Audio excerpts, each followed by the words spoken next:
नमस्कार दोस्तों, मैं हूं आशीष और आप लोग देख रहे हैं मेडिलाइफ यूट्यूब चैनल। आज की जो वीडियो है दोस्तों, हम लोग जेंटामाइसिन इंजेक्शन के बारे में सीखेंगे। इस जेंटामाइसिन इंजेक्शन का यूज़ क्या क्या है, किस किस पर्पस में डॉक्टर साहब आपको प्रिस्क्राइब कर सकते हैं या कब इस जेंटामाइसिन इंजेक्शन को इस्तेमाल में लाया जाता है। जेंटामाइसिन एक जेनेरिक नेम है और किन किन ब्रांड नेमों से मार्केट में ये जेंटामाइसिन मिलती है उसके बारे में ही बात करेंगे। डोज कैसे लेना चाहिए, डोज लेने का सही जो तरीका है उसको भी जानेंगे।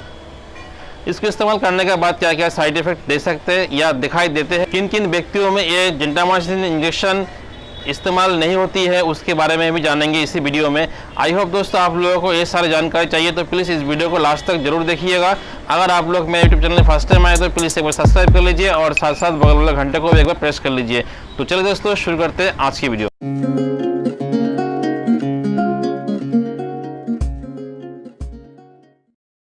सबसे पहले बात कर लेते हैं जेंटामाइसिन। दोस्तों एक एंटीबायोटिक है और इसी एंटीबायोटिक सबसे सस्ता है और इसका बैक्टीरियल इन्फेक्शन में दोस्तों सबसे ज़्यादा इस्तेमाल होने वाली एक एंटीबायोटिक है और ये आप लोगों को मार्केट में एम्पुल में साथ साथ वायल में दोनों फॉर्म में मार्केट में मिल जाएगी। जो जेंटामाइसिन है दोस्तों एक जेनेरिक नेम है और इसका ब्रांड नेम मार्केट में किन किन नामों से आप लोगों को मिल सकती है। ज़्यादातर दोस्तों पॉपुलर एक ब्रांड नेम है और जेंटेसिन इंजेक्शन के नाम पे दोस्तों आप लोगों को इंडिया में किसी भी मेडिकल शॉप में आसानी से मिल जाएगी।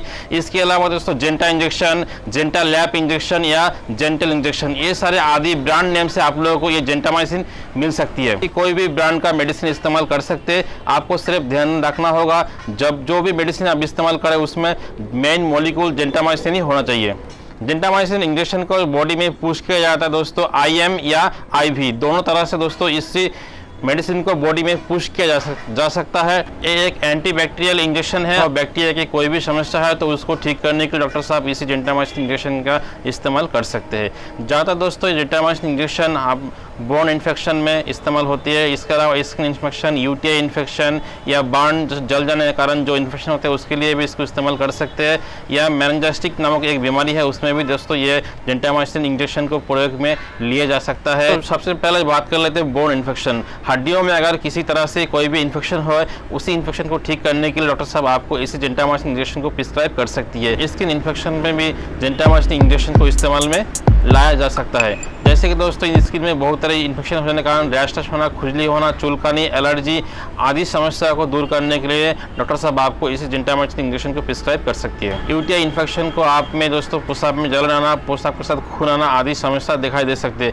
उस समस्या को जड़ से मिटाने के लिए भी इसी जेंटामाइसिन इंजेक्शन का इस्तेमाल होती है। बॉडी में किसी भी पार्ट में जल जाने के कारण जख्म होना या घा रहना, वो घा बहुत मेडिसिन इस्तेमाल करने के बाद भी सही नहीं होना, उस टाइम दोस्तों डॉक्टर साहब आपको इस जेंटामाइसिन इंजेक्शन का इस्तेमाल कर सकती है। मेनिंजाइटिस नामक एक बीमारी है जिसमें दोस्तों स्पेनल कॉर्ड या ब्रेन में स्वेलिंग होना, फूल जाना या दर्द रहना, ये सारे समस्याओं को दूर करने के लिए भी डॉक्टर साहब इसी मेडिसिन का इस्तेमाल कर सकते हैं। लंग्स में इन्फेक्शन होने का दौरान आपके सीने में दर्द, खोखी आना, काशी आना, ये समस्या दोस्तों बहुत दिन तक रह सकती है। उसको सुधार के लिए या सही करने के लिए डॉक्टर साहब इसी जेंटामाइसिन इंजेक्शन का प्रयोग कर सकती है। सर्जरी के दौरान इसी जेंटामाइसिन का इस्तेमाल होती है। सर्जरी से पहले या सर्जरी के बाद में इस जेंटामाइसिन का इंजेक्शन पहले से यूज़ होती है।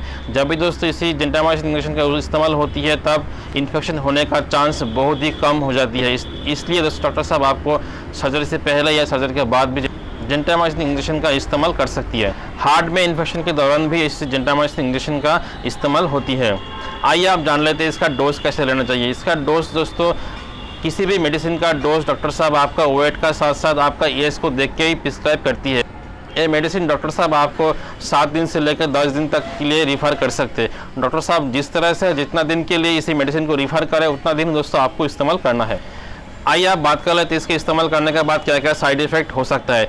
जैसे कि दोस्तों किसी भी मेडिसिन को आप इस्तेमाल करें कुछ ना कुछ साइड इफेक्ट दिखाई दे सकते हैं, लेकिन दोस्तों ये जो जेंटामाइसिन एक एंटीबायोटिक है, किसी भी एंटीबायोटिक को विदाउट डॉक्टर परमिशन आप इस्तेमाल नहीं कीजिएगा।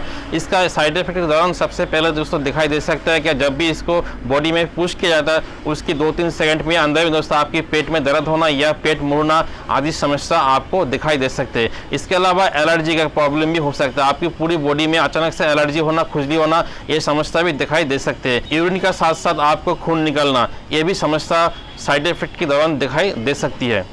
चेस्ट पेन भी हो सकता है। अचानक से दोस्तों आपको सीने में दर्द होना, ये समस्या भी दिखाई दे सकती है। बैक पेन या किडनी में प्रॉब्लम, अचानक से किडनी में दर्द होना या किडनी में प्रॉब्लम, ये साइड इफेक्ट के दौरान आपकी शरीर में ये सारे समस्या दिखाई दे सकते हैं। इस तरह से दोस्तों कोई भी समस्या आपके अंदर में दिखाई दे, तुरंत इस मेडिसिन को इस्तेमाल करना बंद कर दीजिए और डॉक्टर से कॉन्टैक्ट कीजिए फर्दर ट्रीटमेंट के लिए। आई होप दोस्तों विदाउट डॉक्टर परमिशन आप इसी मेडिसिन को इस्तेमाल कभी भी मत कीजिएगा।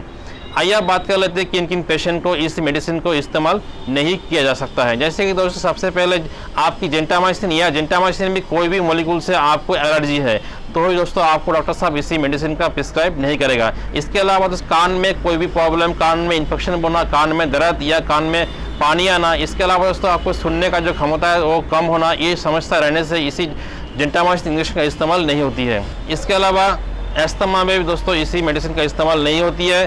नार्व में प्रॉब्लम या नार्व आपकी जो डैमेज हो सकता है पहले से, उस टाइम भी दोस्तों इसी जेंटामाइसिन इंजेक्शन का इस्तेमाल नहीं होती है। आई होप दोस्तों आप लोगों को जेंटामाइसिन के बारे में पूरी की पूरी जानकारी अच्छी लगी। अगर आप लोग अच्छी लगी तो प्लीज़ एक बार इस वीडियो को लाइक एंड शेयर करना मत भूलिएगा।